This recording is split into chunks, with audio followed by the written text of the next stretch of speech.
अभी आप सुन रहे हैं रिया जोर से बोला बीना वाली मैया की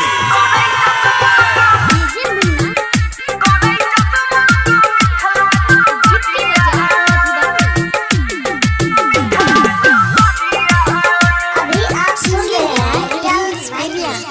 मैया सरस्वती मैया सरस्वती अइलै दुआरिया करे जगमग मिथिला नगरिया मैया सरस्वती अइलै दुआरिया करे जगमग मिथिला नगरिया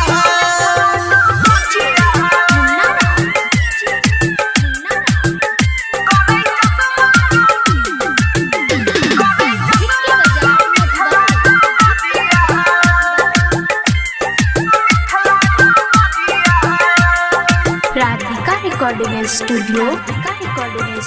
सहरसा बिना मालिक के दर्शन करे छो भोरे भोरे